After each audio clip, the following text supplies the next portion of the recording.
Welcome back to Morning Express program, and now we get to the section of sports. And remember, Kenyan teams are really performing all over the world. And remember also, it's only 3 days to go to the Commonwealth Games to be held in Australia. But first, let us start with the news making headlines, where the General Service Unit face off with Egyptian giants Al Ahly starting 7 p.m. tonight in Cairo, where it's the third quarter final of the 2018 Africa Club Championships.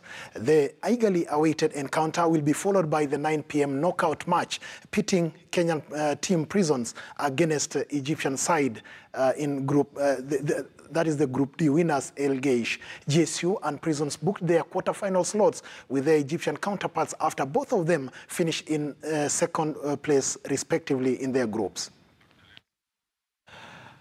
To football now, where Stanley Okumbi started his Kenya under-20 coaching stint on a low note after the Rising Stars were held to a 1-1 draw by Rwanda in yesterday's first leg match of the under-20 Afcon qualifiers at Kenyatta Stadium, Machakos. Richard Odada gave Kenya an early lead in the 7th minute, only for Rage Bikiringo score an important away goal for Rwanda deep into stoppage time. The result leaves the junior team with a mountain to climb ahead of the return leg on April 20th in Kigali. The winners on aggregate will book a date with Zambia in the second round of the competition.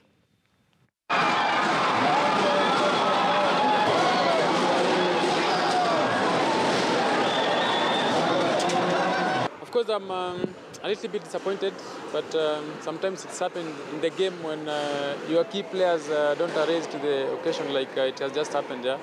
Because for sure, my key players did not take the game as we planned. But I cannot say that it's over because, of course, we have just drawn at home. And if we plan well, we have a chance, of course, even for us getting positive results when we're playing away. It's always good playing in front of your home supporters. Like the Kenyans were, they were much more confident on the ball. You see how they started. They had all the support they could have. But yeah, I'm not saying that 100% it gives us an advantage of qualifying to the next stage. We need to work hard. We need to be more objective. We need to be more, aggressive and not forgetting about the first result, because now this game is over. We need to think about the second game, which will be much more difficult than this one. To Kenya Premier League news, where high-flying AFC Leopards will be hoping to extend their unbeaten run in the Kenyan Premier League to 5 games when they battle unpredictable Tusker in Kericho at 4 p.m. today. The highly anticipated clash will be preceded by an early kickoff between Zoo Kericho and newcomers Wazito at the same ground. Leopards go into the encounter with interim coach Dennis Kitambi facing an uncertain future in the Den, despite giving them a new lease of life since succeeding his boss Robert Matano last month. Victory for AFC Leopards will see them join champions Gor Mahia at the top of the table with 19 points. Mathare United 1-0 winners over Chemeli Sugar on Friday are second on 17 points, while Sofapaka are fourth with 16 points. Bandari and Ulinzi, who are tied on 14 points, complete the top 5 teams in the 18-team Kenyan Premier League.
I'm sure AFC Leopards fans will be crossing their fingers to see if they can maintain that tempo when they face off with the Tusker and make sure to make your way to Kericho, where these two teams will be facing off. But now let's move to rugby, where top seeds Menengai Cream Homeboys displayed power and skills to edge out stylish Stanbic Mwamba RFC 28-0 to retain the Great Rift 10-a-side championships title for the second consecutive year at Nakuru Athletic Club over the weekend. Homeboys Kevin Atandi and Mark Wandeto were named as the most valuable player and the most promising player, respectively. The DJs were in commanding form right from the group stages, where they defeated Western Bulls 46-0 in the opening match, dismissed Makueni RFC 36-0 and clobbered Cabra Sugar 24-0 to top Group A with maximum 9 points. Head coach Paul Murunga attributed their success to adequate preparation, and retaining the title did not come as a surprise to him. Make some music.